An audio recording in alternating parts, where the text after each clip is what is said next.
எல்லோரும் மதிக்கக்கூடிய மிக சிறந்த மனிதர் அப்துல் கலாம் அந்த கேரக்டரில் தனுஷ் பண்ணக்கூடாது. அதை பற்றி இல்லை, அது இங்கே வேண்டாம். அது வேறு என்ன, நீங்கள் அப்படி சொல்ல போனீங்கன்னா இன்றைக்கி ஃபுல் டே இங்கே உட்காந்து பேசணும், அவ்வளோ போயிடும்.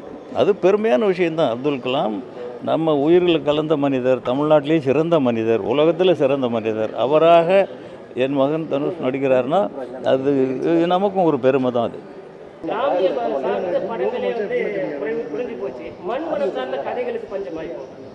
பஞ்சமெல்லாம் கிடையாதுங்க, எடுக்கிறவங்களுக்கு தான் பஞ்சம். மற்றவங்க புதுசாக ஏதோ பண்ணுறேன்னு சொல்லிட்டு எதையோ பண்ணிகிட்டு இருக்கிறாங்க. இன்றைக்கி கல்ச்சர் மாறிடுச்சு, மக்களுடைய மனப்பான்மையே மாறிடுச்சு. இன்றைக்கி போதை கலாச்சாரம் அது இது நிறைய அட்வான்ஸாக தான் போகிறாங்க. அந்த மாதிரி தான் எடுக்கணும்னு தப்பாக நினச்சிட்டு இருக்கிறாங்க. ஏன்னா அம்மா அப்பா மாமன் மச்சான் பாசம் சித்தப்பா பெரியப்பாங்கிறது இந்த மண்ணை விட்டு போகவே போகாது. அதுக்குள்ளே சுற்றி இருக்கிறது தான் நம்ம வாழ்க்கை. அதுலேயும் தமிழ் கலாச்சாரங்கிறது ரொம்ப சிறப்பான ஒன்று.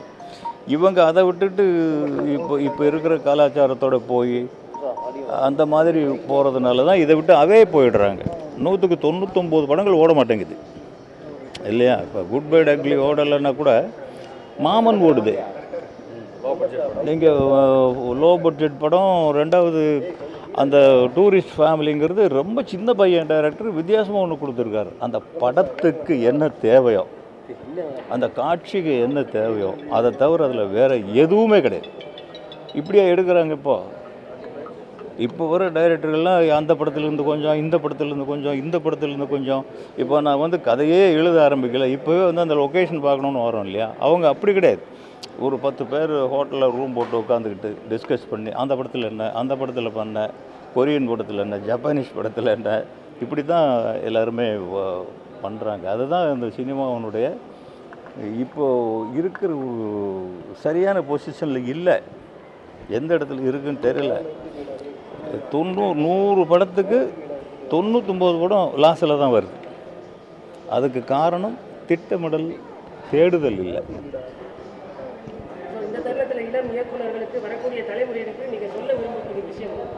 ஒன்றுமே இல்லைங்க, ஒரு தொழில் பண்ணோம்னா இது ஒரு அருமையான தொழில். சினிமாவோட நல்ல தொழில் எங்கேயுமே கிடையாது.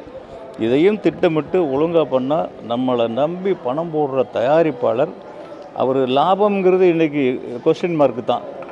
அசலாவது எடுத்துக்கிட்டு போனால் அவர் திருப்பி சினிமாவில் தான் கொண்டு வந்து போடுவார். இதை புரிஞ்சுக்கணும். இதை புரிஞ்சுக்கிட்டு ஃபஸ்ட்டு அந்த தயாரிப்பாளரை காப்பாற்றுறது எப்படி அப்படின்னு திட்டமிட்டு அவங்க படம் பண்ணாங்கன்னா, ரெண்டாவது நமக்கு ஒரு மொராலிட்டி இருக்குது, இதை தான் சொல்லணும் அப்படின்ட்டு. ஒரு 1000 பேர் இருக்கிற ஹவுஸில் நமக்கு கருத்துக்களை சொல்கிறதுக்கு சுதந்திரம் கொடுத்துருக்காங்க. அதில் நம்ம ஏதாவது அந்த மாதிரி படங்களை பண்ணணும்.